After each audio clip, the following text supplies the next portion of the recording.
আপনি কি দেখেননি আপনার পালনকর্তা হস্তি বাহিনীর সাথে কিরূপ ব্যবহার করেছেন? তিনি কি তাদের চক্রান্ত নস্যাৎ করে দেননি? তিনি তাদের উপর প্রেরণ করেছেন ঝাঁকে ঝাঁকে পাখি, যারা তাদের উপর পাথরের কঙ্কর নিক্ষেপ করেছিল। অতঃপর তিনি তাদেরকে ভক্ষিত তৃণ সদৃশ্য করে দেন।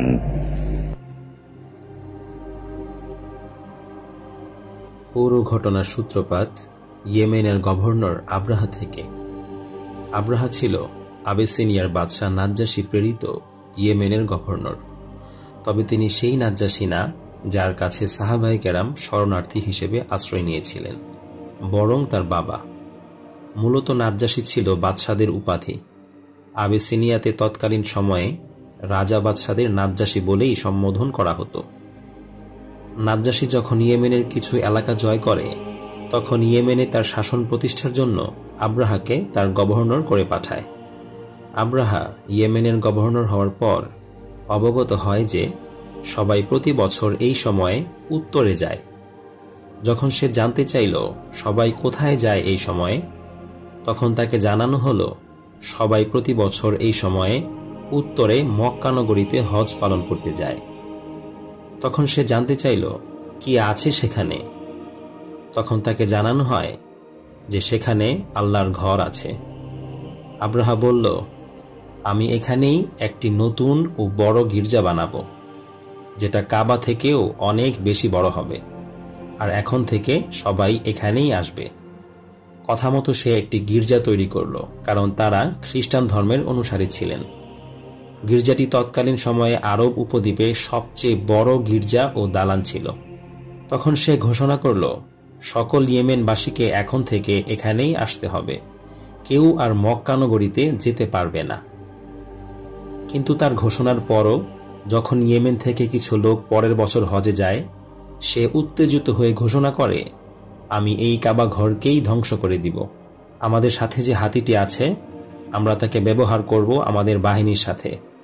আর যেহেতু তারা আবেসিনিয়া থেকে, তাই তাদের কাছে একটি হাতি ছিল, এবং হাতিটি আফ্রিকা থেকে নিয়ে আসা হয়েছিল। তা না হলে আরব উপদ্বীপে কখনো প্রাকৃতিক জন্তু হিসেবে হাতি পাওয়া যায় না। এবং অবশ্যই তারা হাতিকে প্রশিক্ষণ দিতে জানত, যাতে করে যুদ্ধে ব্যবহার করা যায়। অতঃপর সে তার সৈন্যবাহিনীকে প্রস্তুত করে এবং কাবার উদ্দেশ্যে রওনা হয়। বিভিন্ন ইতিহাসে হাতির সংখ্যা বিভিন্নভাবে বলা আছে। কেউ বলে 8টি হাতি, কেউ বলে 20টি। প্রকৃত অর্থে হাতি একটিই ছিল, সাথে অন্যান্য ঘোড়া ও উট ছিল।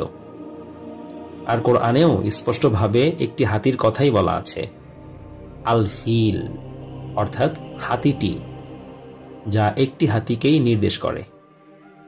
বিশাল এক আফ্রিকান হাতি আর সাথে এক বাহিনী। বর্ণনাগুলোতে এই কথাও বলা আছে যে আব্রাহা একজন আরব বেদুইন ব্যক্তিকে সাথে করে নিয়ে আসে, যাতে সে তাদেরকে মক্কা নগরী পর্যন্ত পথ দেখিয়ে নিয়ে যায়। অতএব তারা রওনা হলো, এবং যখন মক্কা নগরীর কাছাকাছি এসে পৌঁছল, তারা একজন দূতকে পাঠিয়ে বলল, যাও এবং মক্কার সাইয়েদকে, অর্থাৎ তাদের নেতাকে খুঁজে বের করো, এবং তাকে যে বলো, আমরা মারামারি যুদ্ধ করতে চাই না, আমরা এসেছি শুধু কাবা ঘরটিকে ভেঙে ফেলতে। তারপর যেভাবে এসেছি ঠিক সেভাবেই ফেরত চলে যাব। সেই সময় আব্দুল মুত্তালিব ছিলেন মক্কা নগরীর নেতা।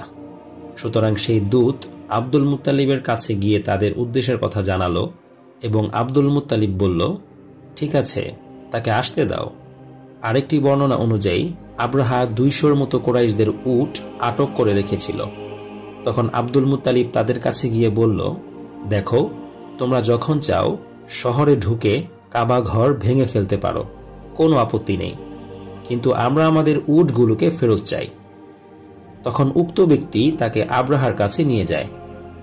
যখন সে তাঁবুতে প্রবেশ করল, আব্রাহা তাকে দেখে বিস্ময় প্রকাশ করে, উঁচু এবং সুদর্শন। সে কার্যত তার আসন থেকে উঠে দাঁড়ায় এবং আব্দুল মুত্তালিবকে বলে, দেখো, তোমাদের সাথে আমার কোনো সমস্যা নেই, আমি শুধু কাবা ঘরটিকে ভেঙে দিতে চাই, তোমাদের উপর আমার ব্যক্তিগত কোনো আক্রোশ নেই। তখন আব্দুল মুত্তালিব বলল, আমি এখানে তোমার সাথে কাবা ঘর নিয়ে কথা বলতে আসিনি, আমি এখানে এসেছি উটগুলোর বিষয়ে কথা বলতে। এই কথা শুনে আব্রাহা আব্দুল মুত্তালিবের প্রতি সকল সম্মান হারিয়ে ফেলে। আব্রাহা বলল, আমি এখানে এসেছি তোমাদের পবিত্র ঘরকে ভেঙে ফেলতে, আর তুমি এসেছো সামান্য উটের বিষয়ে কথা বলতে। আব্রাহা ভেবেছিল আব্দুল মুত্তালিব কাবার বিষয়ে সমঝোতা করতে এসেছে, তাই সে এতক্ষণ সম্মান করছিল। যখন সে শুধু উট ফেরত চাইল, তখন সে আব্দুল মুত্তালিবের প্রতি সকল সম্মান হারিয়ে ফেলে। আব্দুল মুত্তালিব জবাব দেন যে এটা আমার বিষয় না, এই ঘরের একজন প্রভু আছেন, তার দায়িত্ব এই ঘরকে রক্ষা করা, আর এই উটগুলোর মালিক আমি, তাই আমার দায়িত্ব উটগুলোকে রক্ষা করা।